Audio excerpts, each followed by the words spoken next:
Israel पर हमले से ठीक पहले अचानक पाकिस्तान क्यों पहुंचे हैं ईरानी विदेश मंत्री, जानेंगे क्या है मामला, क्या पाकिस्तान साथ देने वाला है। तो वहीं दूसरी तरफ ये है मिजोरम के सीएम, इसको लेकर सवाल हो रहे हैं कि क्या सचमुच में शेख हसीना जिस चीज से डरती थी वही चीज हो रहा है। जियोपॉलिटिक्स में बहुत कुछ चल रहा है, हमेशा की तरह जानने को मिलेगा बहुत कुछ। आइए जानते हैं इन खबरों को विस्तार से। इजराइल पर जवाबी हमले से ठीक पहले ईरान के विदेश मंत्री सैयद अब्बास अरागची अचानक से सोमवार को पाकिस्तान की अपनी पहली यात्रा पर पहुंच गए हैं। बताया जा रहा है कि वह 2 दिनों तक पाकिस्तान के नेताओं से पश्चिम एशिया के तनाव, दोनों देशों के बीच रिश्तों पर गहन बातचीत करेंगे। पाकिस्तान का कहना है कि इस दौरान व्यापार, ऊर्जा और सुरक्षा के मुद्दे पर चर्चा करेंगे। पाकिस्तानी मीडिया के मुताबिक इजराइल के हवाई हमले और अब तेहरान के जवाबी अटैक की तैयारी के बीच में ईरानी विदेश मंत्री का पहुंचना बड़ा संदेश देता है। ईरान अपने जवाबी हमले से पहले क्षेत्र के देशों को अपने पाले में लाने की कोशिश कर रहा है। वहीं विश्लेषकों का कहना है कि ईरान पाकिस्तान से यह आश्वासन चाहता है कि इजराइल संग चल रहे तनाव के बीच वह कोई नया संकट पैदा नहीं करेगा। इससे पहले 26 अक्टूबर को इजराइल ने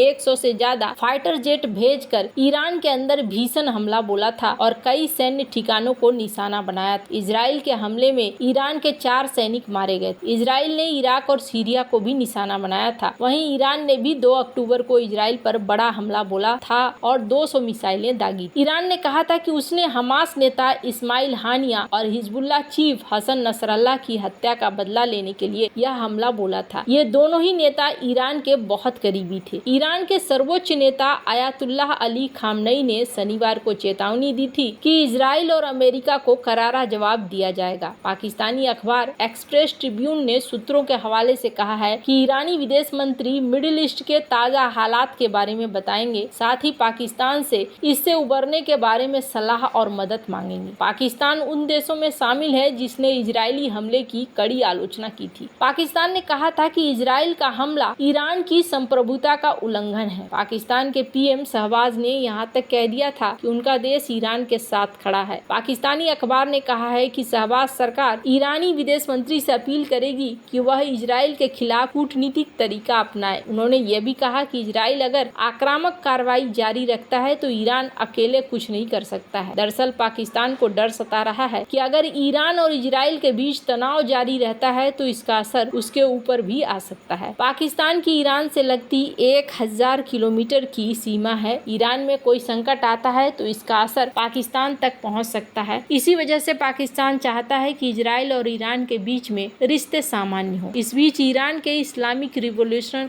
गार्ड्स कॉर्प्स के मुख्य कमांडर हुसैन सलामी का कहना है कि मुस्लिम दुनिया में आतंकवाद और विभाजन के लिए अमेरिका की नीतियां जिम्मेदार है। सलामी ने यह टिप्पणी तेहरान में पूर्व अमेरिकी दूतावास के अधिग्रहण की 45वीं वर्षगांठ और वैश्विक अहंकार के खिलाफ लड़ाई के राष्ट्रीय दिवस के मौके पर कहा है। हालांकि जिस तरीके से यहाँ चल रही है चीजें, लगता है जैसे ये लड़ाई एक अलग ही लेवल पर जा रहा है। जहाँ एक तरफ ये सब कुछ चल रहा है, वहीं दूसरी तरफ एक बड़ा चर्चा पकड़ रहा है। मिजोरम के मुख्यमंत्री पियुलाल दुहोमा ने हाल ही में अमेरिका में इंडियापोलिस में एक ऐसा भाषण दिया है जिससे कई देशों में खलबली मची हुई है। उन्होंने अपने भाषण में भारत के साथ साथ बांग्लादेश और म्यांमार का भी जिक्र करते हुए चीन कुकी जो की एकजुटता और एक देश का आह्वान किया है। आपको बता दें, चीन कुकी जो भारत, बांग्लादेश और म्यांमार में रहने वाली ईसाई जनजातियां हैं, ये तीनों समुदाय आपस में भाषाई, सांस्कृतिक और धार्मिक संबंध साझा करती है। ऐसे में अब सवाल ये है कि क्या अमेरिका की खुफिया एजेंसियां भारत, बांग्लादेश और म्यांमार के कुछ हिस्सों को अलग करके एक अलग ईसाई देश बनाने की योजना पर काम कर रही हैं। लाल दुहोमा के इस बयान के बाद से अलगाववादी एजेंडे को लेकर चिंताएं बढ़ी हुई है। जानकारों का मानना है कि इससे दक्षिण एशिया में अस्थिरता की स्थिति आ सकती है। सीएम के इस धार्मिक और सांस्कृतिक पहलुओं पर दिया गया भाषण किसी विदेशी समर्थन को लेकर शक पैदा कर चुका है। पीयू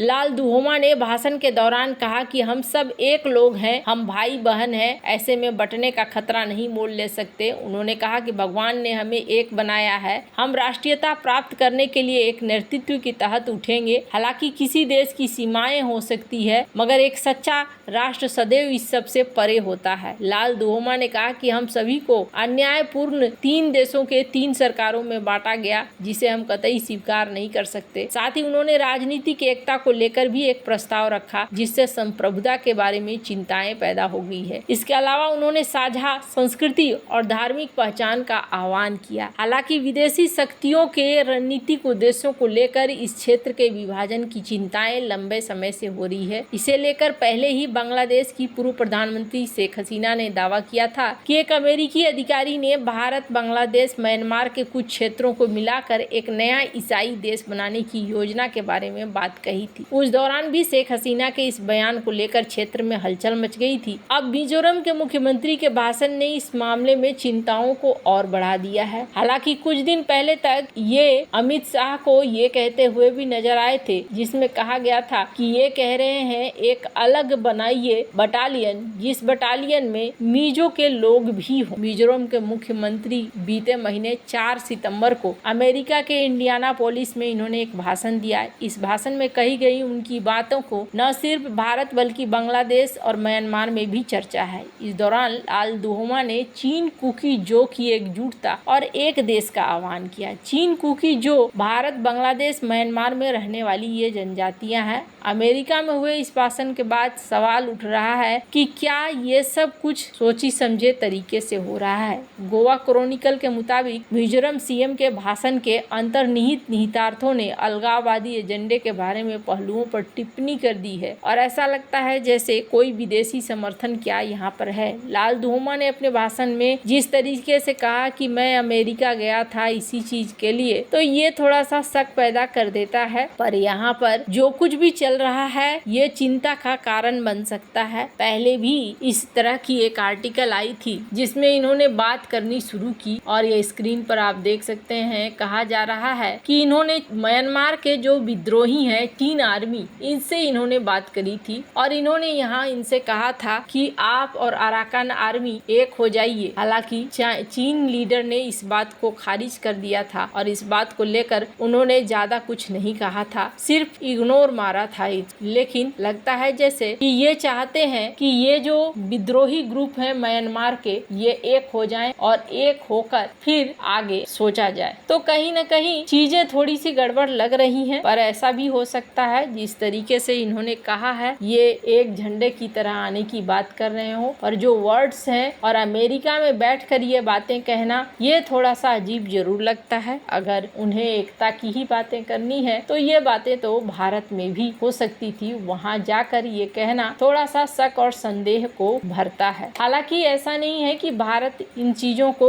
इग्नोर करके बैठा है या भारत इस दिशा में ध्यान नहीं दे रहा है। भारत ने, यही वजह है कि मिजोरम के जो विद्रोही गुट हैं उनसे बातचीत भी भारत बढ़ा रहा है और मेल जोल भी धीरे धीरे यहाँ पर भारत बढ़ाता हुआ दिख रहा है। वैसे आपको क्या लगता है, इन सब मामले में आपकी क्या राय है, कमेंट कर जरूर बताएं। जल्द मिलते हैं अगले वीडियो में नई खबर के साथ।